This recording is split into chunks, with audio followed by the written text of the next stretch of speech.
Hello everyone, मैं अंकित आप लोगों का इस चैनल में स्वागत करता हूँ। आज का जो हमारा प्रश्न क्या है, ए और बी के आय का अनुपात 5:7 दे रखा है तथा उनके व्यय का मतलब होता है खर्च का अनुपात 5:7 दे रखा है। यदि दोनों की बचत 4,000 रुपये है, दोनों ए और बी क्या करते हैं 4,000 रुपये बचाते हैं, तो बी की आय आपसे पूछ रहा है। आपको ऑप्शन भी दे रखा है 9,000, 12,000, 21,000, 18,000। इसमें आपको ऑप्शन नंबर सी होगा, पर ये कैसे होगा इस वीडियो में एक एक छोटे छोटे स्टेप के माध्यम से हम इस प्रश्न को समझने का पूरा प्रयास करेंगे और हर एक डाउट को क्लियर करने का पूरा प्रयास किया जाएगा। अब देखिए जो प्रश्न में क्या दे रखा है, कुछ वैल्यू को हमें यहाँ पे मान करके चलना होगा। हमें यहाँ पे ना ए की आय दे रखी है और ना ही बी की आय दे रखी है, हमें वहाँ पे अनुपात दे रखा है। तो यहाँ पे स्टार्टिंग में क्या करेंगे, यहाँ पे एज्यूम करेंगे माना ए की आय क्या होगा, माना यहाँ पे क्या लिखेंगे, माना ए की आय, माना ए की आय। क्लियर है बात। यहाँ पे लिखेंगे माना ए की आय कितनी है, रेशियो में कितना दे रखा था बेटा, तो 7:9 का दे रखा था। और आपको अच्छे से पता होगा कि जब कोई रेशियो जब बनता है तो उन दोनों नंबरों में से कॉमन नंबर कुछ ना कुछ निकलता है तभी रेशियो बनता है। तो यहाँ पे मैंने क्या मान लिया, जो ए की जो आय होगी वो 7x हो जाएगी। क्लियर है। यहाँ पे ए की जो आय होगी वो 7x होगी। वहीं पर यदि देखा जाए यहाँ पे बी की भी आय की बात की जाए, माना बी की आय क्या होगी, बी की आय क्या होगा, बी की आय कितना होगा, तो रेशियो में क्या दे रखा था 9 दे रखा था, तो यहाँ पे हमारा क्या हो जाएगा 9x हो जाएगा। क्लियर है यहाँ बात। यहाँ पे मैंने ए की आय भी मान लिया और बी की भी आय मान लिया। अब बात करेंगे व्यय मतलब खर्च। तो यहाँ पे देखिए व्यय को हम यहाँ पे, जैसे यहाँ पे मैं सपोर्टेड आपको यहाँ पे समझाऊँ तो ये रेशियो कितना दे रखा था, 7:9 दे रखा था। तो रेशियो आपको कब बनता है, जब 7 और 9 में से कोई ना कोई नंबर कॉमन निकलता है। तो यहाँ पे हमें तो पता तो है नहीं कि इतने नंबर कॉमन निकल रहा है, तो हम वहाँ पे x को मान लिया कि इन 7 और 9 में से दोनों में से क्या निकला, x कॉमन निकला है। तो हमारा जो आय कितनी हो जाएगा, 7x हो जाएगा और यहाँ पे 9x हो जाएगा। क्लियर है। उसी तरीके से हम यहाँ पे व्यय को भी मानेंगे और व्यय में भी क्या कुछ ना कुछ कॉमन होगा। और अगर रेशियो दे रखा है तो कुछ ना कुछ कॉमन जरूर होता है। अब यहाँ से देखेंगे ए का व्यय, यहाँ पे ए का व्यय कितना है, ए का व्यय। क्लियर है बात। यहाँ पे ए का जो व्यय रेशियो में कितना दे रखा था, तो रेशियो में दे रखा था व्यय 5:7 दे रखा था। क्लियर है। तो यहाँ पे जो होगा हमारा 5y हो जाएगा। ए का व्यय कितना 5 है। और यहीं पे बी का व्यय की बात करें तो बी का व्यय की बात करें, बी कितना खर्च करता है, तो जो बी का जो खर्च है वह कितना हो जाएगा, 9 हो जाएगा। क्लियर नहीं, 7 हो जाएगा। यहाँ पे हो जाएगा 7y। यहाँ पे मैंने ये y क्यों मान रखा तो आपको अच्छे से समझ में आ चुका होगा। 5:7 दे रखा है और रेशियो ये तभी बनता है जब 5 और 7 से कोई ना कोई नंबर कॉमन निकाला जाता है।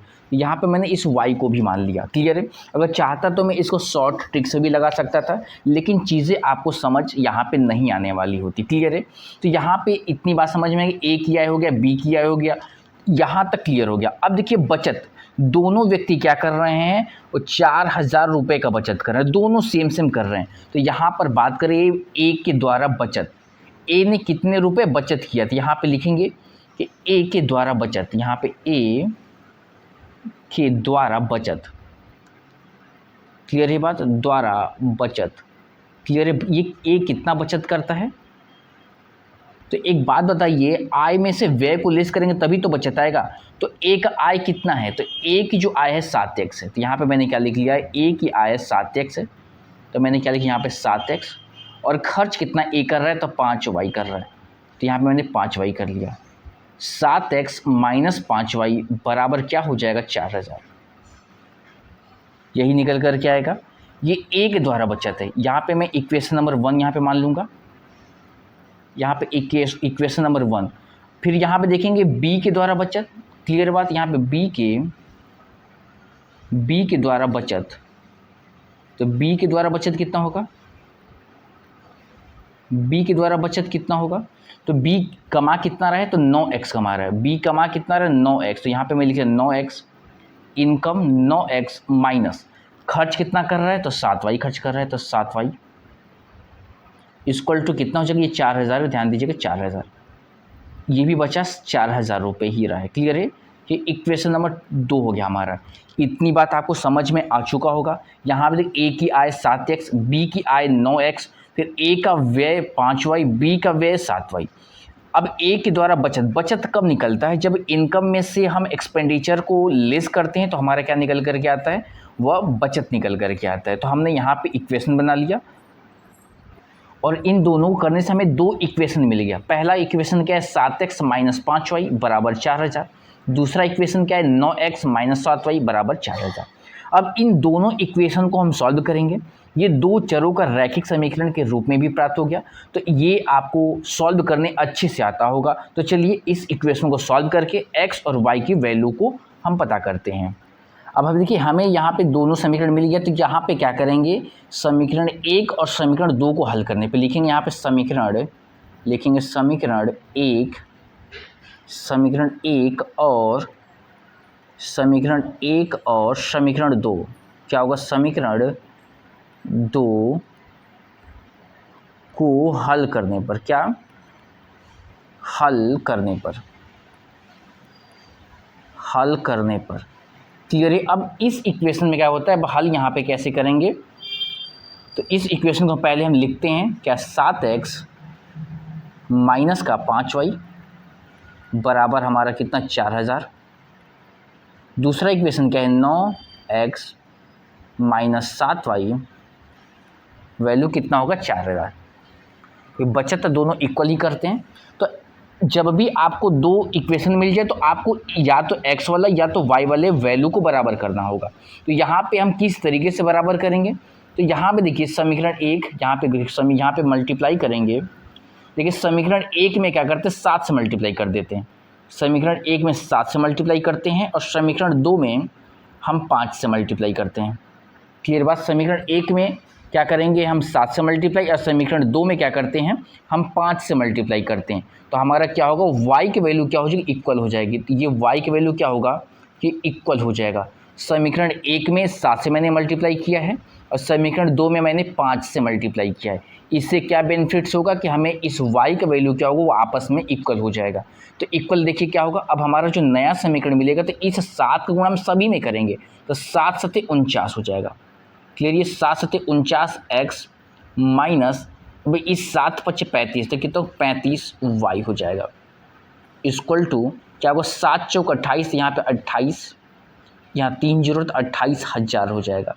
ये एक नया समीकरण, इसको समीकरण नंबर 3 मान लेते हैं। अब समीकरण देखिए हमारा अगला क्या, 5 9 45, यहाँ पे कितना होगा 45x हो जाएगा माइनस 5 सत्ते 35 हो जाएगा, 35y हो जाएगा। इक्वल टू 5 चौके 20 हो जाएगा। यहाँ पे कितना हो गया, 5 चौके 20, 20,000। इस समीकरण नंबर 4 इसको मान लेते हैं। इतनी बात आपको अच्छे से समझ में आ चुका होगा। अब इसको जब हम सॉल्व करेंगे, यहाँ पे देखिए इसको जब हम सॉल्व करेंगे तो क्या होगा, ये देखिए 35। अब यहाँ पे जब सिंबल हम चेंज करें, ये देखिए प्लस है तो माइनस हो जाएगा, और ये माइनस है तो ये प्लस हो जाएगा, और ये भी प्लस है तो ये माइनस हो जाएगा। तो ये देखिए ये वैल्यू आपको कटता हुआ दिखाई दे रहा है, तो इस वैल्यू को हम एग्जैक्टली डिविजिबल कर देंगे। अब देखिए 49x में से 45x को लेस करेंगे तो हमारा कितना होगा, 4x निकल कर आएगा। कितना आएगा, तो 4x लिख देंगे, तो यहाँ पे वैल्यू जो निकल कर आएगी 4x। अब ये तो कहानी y का पूरी कहानी खत्म हो गई। इक्वल टू अब 28,000 में से 20,000 को लेस करेंगे तो कितना आएगा हमारा, 28,000 में से 20,000 तो आएगा हमारा 8,000 आ जाएगा। कितना, 8,000 रुपये आ जाएगा। तो x की वैल्यू कैसे निकलेगी, x इक्वल टू 8,000 बटे के 4।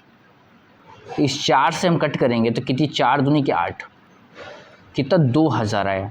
तो जो x की जो वैल्यू निकल करके आई वो 2,000 आया। कितनी निकल करके आई, 2,000 आया। तो यहाँ से चाहें तो हम y का भी वैल्यू फाइंड आउट कर सकते हैं। अब इस x की वैल्यू को हम क्या करते हैं a और b के रेशियो में पुट ऑन करते हैं। यहाँ पे देखिए दे रखे हैं आपको कि जो a की जो आय 7x है और b की आय 9x है। हमें x की वैल्यू पता चल चुका है। यहाँ से हमें पूछा क्या है, b की i ही हमसे पूछ रखा है। तो यहाँ पे जो b की i कितनी है, तो 9x। जो b की i कितनी है, तो यहाँ पे मैं लिख लेता हूँ जो b की